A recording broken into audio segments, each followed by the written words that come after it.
சொல்லுங்க. எப்போ நீ குருவா மாறுவீங்க? சீசத்துவத்தில் நீங்கள் நல்ல தேர்லாம் வந்துட்டீங்கன்னா, நல்ல வேதத்தை இயேசு போல அறிஞ்சுக்கணும். பாருங்க, சீசருக்கு ஒரு வார்த்தை சொல்றார் ஆண்டவர். மத்தேயு 17:17 கூட நீங்க வாசித்தீங்கன்னா, மத்தேயு 17ஆம் அதிகாரம் 17ஆம் வசனம் என்ன சொல்லுது? மத்தேயு 17:17. இயேசு பிரதியுத்தரமாக, விசுவாசம் இல்லாத மாறுபாடு உள்ள சந்ததியே, எது வரைக்கும் நான் உங்களோட இருப்பேன்னு கேட்கிறாரு. யாரை பார்த்து கேட்கிறாரு? சீசர்ல கேட்கிறாரு, எது வரைக்கும் நான் உங்களோட இருப்பேன். அப்போ என்ன அர்த்தம்? ஏன் அந்த வார்த்தை ஆண்டவர் சொன்னார்? எது வரைக்கும் நான் உங்களோட இருப்பேன்? நீங்க என்னை போல மாறிட்டீங்கன்னா, நான் உங்களை விட்டு மேலே போவேன். நான் ஆவியானவர் அனுப்புவேன். நீ என் வேலையை நீங்க செய்யுன்னு சொல்லித்தான் அவர் என்ன சொல்றாரு? நான் உங்களோட கூடவே இருந்திருந்தா உங்களுக்கு விசுவாசம் வராது, பிசாசு ஓடாது. புரியுங்களா? உங்களுக்கு ட்ரைனிங் கொடுத்துன்னு வரேன், ஒரு பிசாசு ஓட மாட்டேங்குது. ஓடுதா? போக மாட்டேங்குது. இவங்க போய் ஓட்டுறாங்க, என்ன பண்ண மாட்டேங்குது அந்த ஆவி? போக மாட்டேங்குது. நீங்களும் என்னை போல மாறணும். அதான் ஆண்டோடைய தகப்பனுடைய விருப்பம் என்னவா இருக்கும்? ஒரு தகப்பனுடைய விருப்பம் என்னவா இருக்கும்? பிள்ளைங்க எப்படி இருக்கணும்? தகப்பனை காட்டிலும் கொஞ்சம் மேலே போகிறது தான் ஆசைப்படுவாங்க எல்லா தகப்பனும். இல்லை, எனக்கு கீழே உட்காந்துருப்பா, நீ அப்படியே என்ன பண்ணு, உனக்கு ஒன்றும் தெரியாது, நீ உட்காந்துரு, நான் என்ன பண்ணுறேன், நானே எல்லாத்தையும் செய்துனுக்கிறேன் அப்படின்னு சொல்ல மாட்டேன். அப்போ ஏசு சொல்கிறார் சீசர்களை கூப்பிட்டு, நான் எது வரைக்கும் நான் உங்களோட கூட இருப்பேன். புரியுங்களா? அது சொல்லிட்டு என்ன சொல்கிறார் பாருங்க, அடுத்தது அவங்களுக்கு என்ன என்ன வார்த்தை சொல்கிறார் பாருங்க. 18 என்ன சொல்கிறாருமா? ஆ,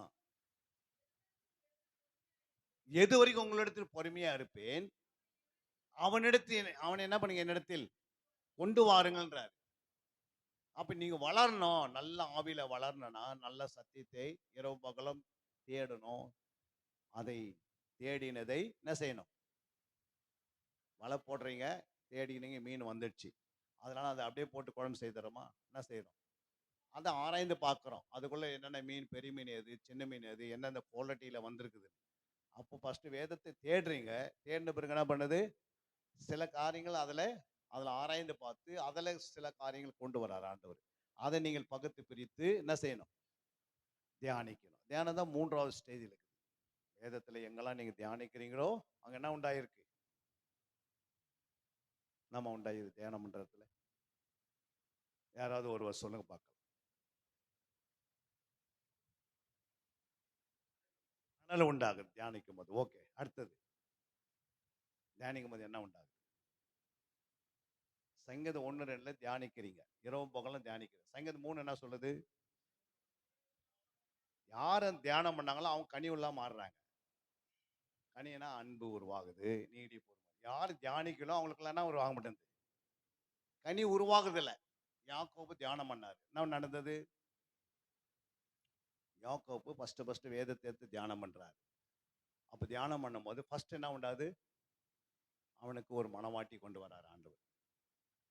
மனவாட்டி கொண்டு வந்த பிறகு அவங்க வீட்டில் இந்த துக்கம் சந்தோஷமா மாறிடுது. செகண்ட், புரியுங்களா? செகண்ட் துக்கம் சந்தோஷமா மாறி 3வது என்ன உருவாகுது? யாக்கோபு விதை விதைக்கிறாரு, 100 மடங்கு அறுவடை. தியானத்துக்கு பிறகு தான் ஆசீர்வாதம் பெருகினே வருது. நம்ம அப்போ 100 மடங்கு விதை விதைத்து என்ன பண்றாரு? 100 மடங்கு அறுவடை. விதை விதைத்து 100 மடங்கு அறுவடையா இருக்கு. 4வது என்னது? யாக்கோபு சாரி ஈசாக்கு என்ன செய்யறாரு? ஈசாக்கு ஃபர்ஸ்ட் தியானிக்கிறாரு. மணவாட்டி வராங்க ரெபேக்கால். ரெபேக்கால் வந்த பிறகு அந்த குடும்பத்தை கொண்டு போறான் வீட்டுக்குள்.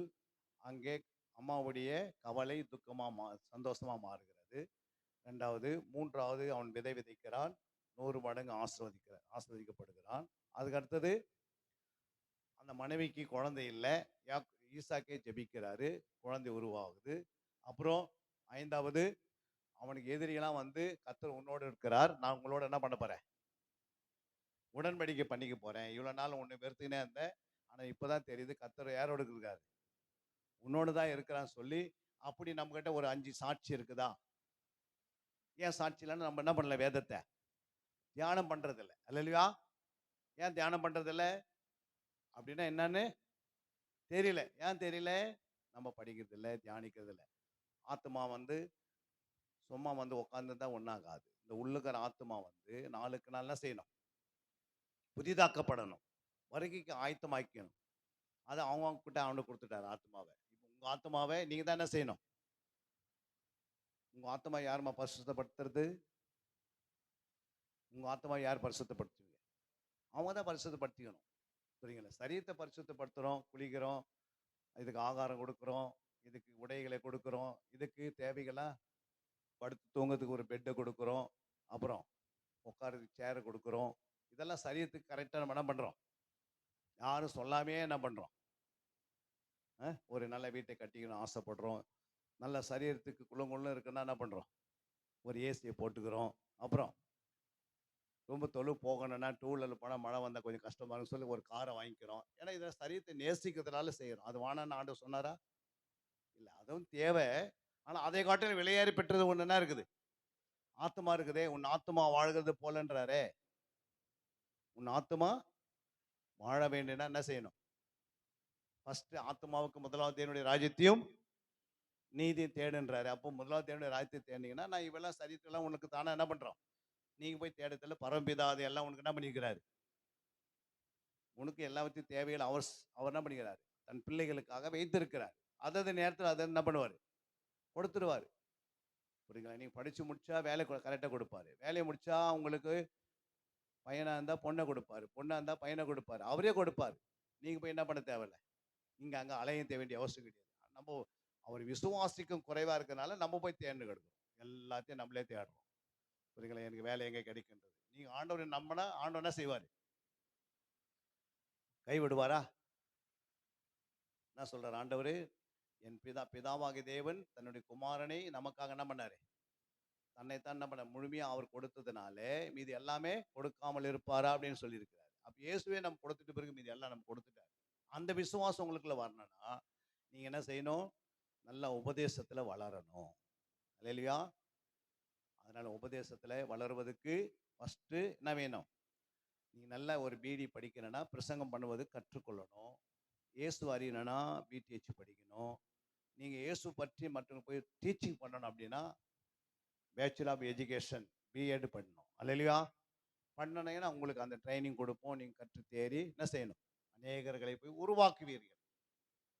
புரியுங்களா? உருவாக்குவதற்கு ஆயத்தமா இருக்கிறாங்க. அறுவடை மிகுதியா இருக்கிறது.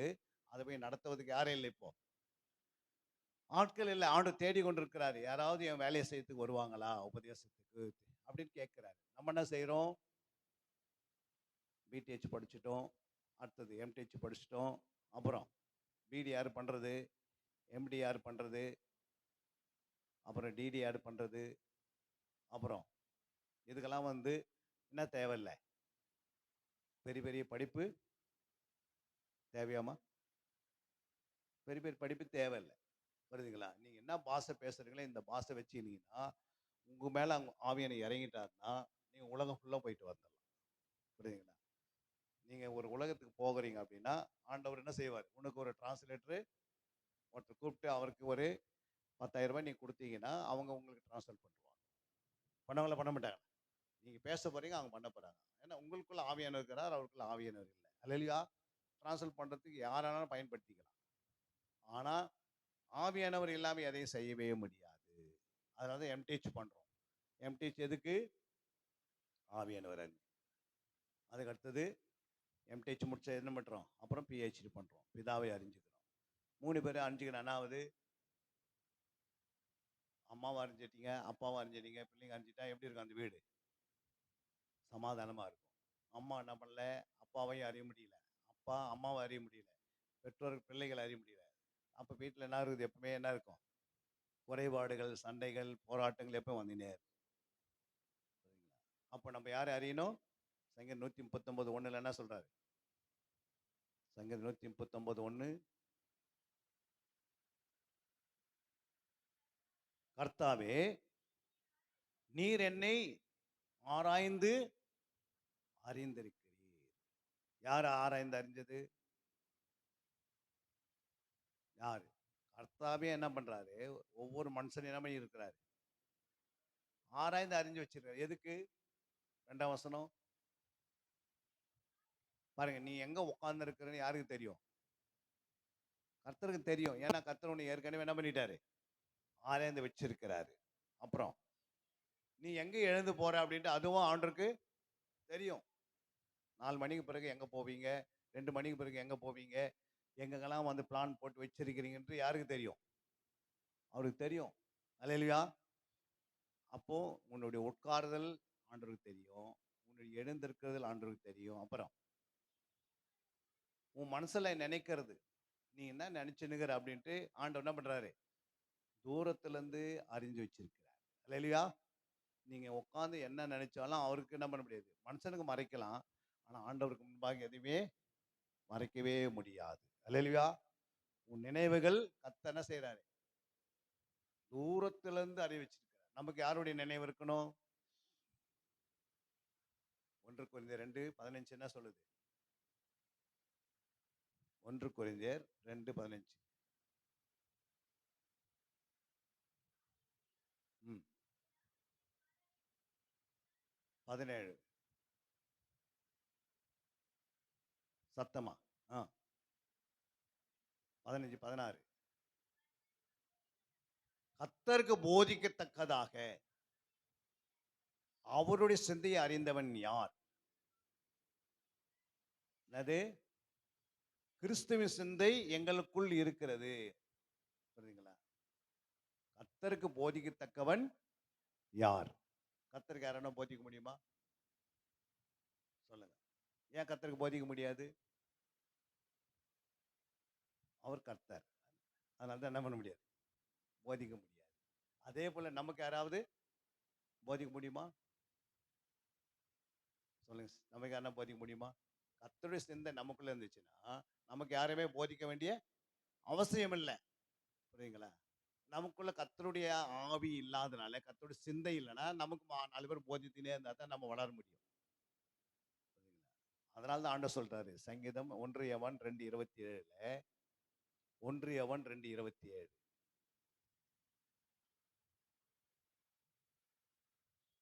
நீங்கள் அவரால பெற்ற அபிஷேகம் உங்களுக்குள் நிலைத்து இருக்கிறது. ஒருவரும் உனக்கு போதிக்க வேண்டிய அவசியம் இல்ல. ஒருவரும் உங்களுக்கு என்ன பண்ண வேண்டியது இல்ல. போதிக்க வேண்டிய அவசியமே இல்ல. ஏன் போதிக்க வேண்டியதுன்னா, அபிஷேகம் இல்ல. அதனால தான் போதிக்க வேண்டியது அவசியம் இருக்கு. ஏன் அபிஷேகம் இல்ல? காத்திருக்கிறதில்ல. ஆண்டவர் சமூகத்துல உட்காருங்க. நான் என்ன பண்ண முடியல? 10 ஹவர் காத்திருக்கனா, யார் காத்திருந்தா அவன் மேல ஊற்றுவாரு. புரியுங்களா? நம்ம ஆண்டவர் சமூகத்துல காத்திருக்க முடியல. யாரெல்லாம் காத்திருக்கிறோம் அப்படின்னா, ஐயோ 3 இரவு எப்படி காத்திருக்கிறது? 3 பகல் எப்படி காத்திருக்கிறது? எஸ்தர் காத்திருந்தாங்க. என்ன நடந்தது? 128 கண்ட்ரில என்ன பண்ணாரு? 128 கண்ட்ரி இருக்குது. எஸ்தர் ஜெபம் பண்ணும்போது 3 பகல் 3 ஜெபம். அப்ப என்ன நடந்தது? அந்த ராஜா சொல்றாரு, இந்த 128 கண்ட்ரில இருந்து பாதி உனக்கு நான் தந்துடுறேன் அப்படின்றாரு. எத்தனை கண்ட்ரி கொடுத்தாரு ராஜா? ஆ? சொல்லுங்கம்மா. 100ல பாதி 50, 28ல பாதி 28ல பாதி எத்தனை? 14. 64 கண்ட்ரி அந்த அம்மா 3 இரவு 3 பகல் உட்கார்ந்து பெற்றுக்கொண்டாங்க. அப்போ 64 கண்ட்ரி அந்த அம்மாவுடைய கரத்துல வந்துருச்சு. எதுக்கு? 3 பகல் 3 இரவு அவங்க என்ன பண்ணாங்க? தேவ சமூகத்துல காத்திருந்தாங்க. அப்போ ஆண்டவர் என்ன பண்ணாரு? அப்படி ஆண்டவர் என்ன செய்துட்டாரு? அந்த அம்மாவுக்கு கொடுத்தாரு. புரியுங்களா? அது கொடுத்து இல்லாத 128 நாட்டில் இருக்கிற யூதர்களை அந்த அம்மா ஜெபத்தின் மூலமாக, மொர்தெகாய் ஜெபத்தின் மூலமாக பாதுகாக்கப்பட்டாங்க. அழிவு இல்லாம பாதுகாத்தார் ஆண்டவர். அல்லேலூயா. எப்பவுமே பார்த்தீங்கன்னா 14ஆம் தேதி ஒரு பெரிய பண்டிகை கொண்டாடுவாங்க. அது ஏன்னா இவங்க வந்து அந்த காரியத்தை செய்ததுனால தான். இப்ப நம்ம மூலமா ஏதாவது செய்யணும்னா நீங்க என்ன செய்யணும்? யாரும் உங்களுக்கு போதிக்காம நீங்களே கற்று 4 பேருக்கு போதிக்கிற அளவுக்கு வரணும்னா, நீங்க உங்களுக்குள்ள அபிஷேகம் வரணும்னா, நீங்க காத்திருக்கும் போது அபிஷேகம் என்ன பண்ணுது? பலமாய் இறங்கிடுறாரு. சரிங்களா? 3 பகல் 3 இரவு எஸ்தர் காத்திருந்தாங்க. அப்போஸ்தலர்கள் 10 இரவு 10 பகல் காத்திருந்தாங்க. அப்புறம் வேற யார் காத்திருந்தது? ஆ? சொல்லுங்கம்மா. வேற யாரு பைபிள்ல காத்திருந்தாங்க? தானியேல் 21 இரவு 21 இரவு 21 பகல் காத்திருந்தனால தேவனுடைய ஆவி அவன் மேல பலமா இறங்கி என்ன பண்ணாரு? அந்த ஜனங்களை, இஸ்ரவேல் ஜனங்களை சிறையிலிருந்து விடுவிக்கும்படியாக அவர் ஜெபம் பண்ணினார். அல்லேலூயா. அப்போ ஒரு விடுதலை பண்ணும்படிக்காக நம்ம என்ன செய்யணும்? ஜெபிக்கணும். தானா வராது. அபிஷேகம் வராம எதையுமே என்ன பண்ண முடியாது. அத சொல்றாரு. தேவனுடைய ஆவியை பெற்றவன் தானியேல். யார் அவர்? அதுக்கு அடுத்தது யாரு? யோசேப்பு தேவனுடைய ஆவி பெற்றிருந்தார். இப்ப நமக்குள்ளே தேவனுடைய ஆவி வந்துச்சுன்னா, உங்களுக்குள்ளேயே நீங்க என்ன பண்ணுவீங்க? அப்ப தேவனுடைய ஆவி உங்களுக்குள்ள வரணும்னா நீங்க என்ன பண்ணணும்? நம்ம பண்ணோம், உட்காரணும் தேவ சமூகத்துல. வேதத்தை எடுத்து நீங்க உட்கார்ந்து அதுக்கு நேரத்தை கொடுக்கணும், கற்றுக்கொள்ளணும், தேறணும். புரியுங்களா? எந்த மனுஷனையும் நீங்க என்ன பண்ணணும்? தேர்வுனா நிறுத்தும்படிக்கு கர்த்தர் உங்களை நம்ம என்ன பண்ணாரு? இந்த பூமியில வைத்திருக்கிறார். ரட்சிக்கப்பட்டு சபையில சேர்த்தது மட்டுமல்ல, ரட்சிக்கப்பட்ட பிறகு நம்ம என்ன செய்யணும்? நல்ல ஆத்துமாக்களை ஆதாயப்படுத்தணும், உருவாக்கணும், தேவ சித்தத்தை செய்யணும். புரியுதுங்களா? இதெல்லாம் வந்து நீங்க கற்றுக்கொள்ள கற்றுக்கொள்ள கற்றுக்கொள்ள நீங்க வாழ்க்கையில் என்ன பண்ணுவீங்க? பெரிய மனுஷனா மாற்றுவார் ஆண்டவர். அல்லேலூயா. நீங்க சிறிய மனுஷனா தான் இருந்தீங்க, ஆனா உங்களை பெரிய மனுஷனா மாற்றிடுவார். ஆபிரகாம் சிறிய மனுஷனா இருந்தாரு. கர்த்தர் ஆபிரகாம் மெல்கிசேதேக்குக்கு என்ன பண்ணாரு? தசமபாகத்தை கொடுத்தார். அல்லேலூயா. அப்ப நம்மை கொண்டு ஆண்டவர் பெரிய பெரிய காரியத்தை செய்வதற்கு தான் நம்மள இங்க உட்கார வச்சிருக்கிறார். சும்மா நீங்க ஏதோ வந்தீங்க, பிடிஹெச் முடிச்சீங்க, ஏதோ வாங்கிட்டீங்க, போய் பாஸ்டர் கிட்ட சண்டை போட்டுன்னு நான் பிடிஹெச் முடிச்சிட்டேன், நான் பெரிய ஆள் ஆயிட்டேன் அப்படின்லாம் இல்லை. நீங்க எவ்வளவு வளர்றீங்களோ அவ்வளோ தாழ்மை பெருகணும். அல்லேலூயா. எவ்வளவு வளர்றீங்களோ உங்களுக்குள்ள பொறுமை வரணும். எவ்வளவு நீங்க வளர்றீங்களோ ஆண்டுக்குள்ள சத்தியத்தை அறிகிற அறிவில் வளர வளர அவங்க தான் வந்து யாரு? பலமுள்ளவர்கள். தாழ்மை உள்ளவர் தான் யாரு உலகத்துல? பலமுள்ளவர்கள். புரியுங்களா? சாந்தம் உள்ளவர் தான் பலமுள்ளவர்கள். பொறுமை உள்ளவர் தான் பலமுள்ளவர்கள். புரியுங்களா? விட்டு கொடுக்கிறவர் தான் பலமுள்ளவர்கள். சகித்துக் கொள்வர் தான் பலமுள்ளவர்கள். இயேசு என்ன பண்ணாரு? எவ்வளவு பெரிய தெய்வம். அவர் என்ன பண்ணாரு? ஒரு மனுஷன் அடிக்கிறானா கூட திருப்பி என்ன பண்ணல?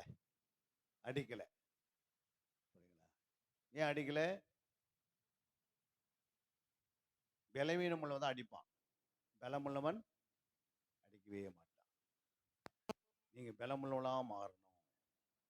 பலவீனம் உள்ளவர்களுக்கும் பலமுள்ளவர்களுக்கும் வித்தியாசங்கள் இருக்கிறது. ஊழியக்காரனுக்கும் ஊழியம் செய்யாதவனுக்கும் ஒரு நாள் என்ன பண்ண போறேன்? நான் வித்தியாசத்தை உண்டு பண்ணுவேன். அல்லேலூயா.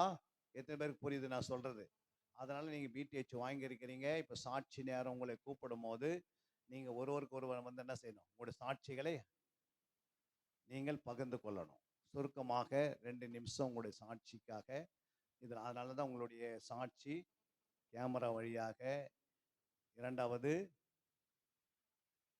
செல்போன் வழியாக அது லைவ்ல போறதுனால உங்களுடைய சாட்சி கர்த்தர் என்னை இந்த பிடிஹெச்ல படிக்கும்போதுக்கு, இந்த யூனிவர்சிட்டியில் படிப்பதற்கு, சத்திய வேத ஆராய்ச்சி வித்யாசாலை ஊழியத்தில் படிப்பதற்கு ஆண்டவர் எனக்கு ஒரு 2 வருஷம் தருணத்தை கொடுத்தார். அதில் நான் கற்றுக்கொண்டது இதுதான். இதனால என்னோட வாழ்க்கையில இந்த காரியம்லாம் வளர்ந்திருக்கிறது.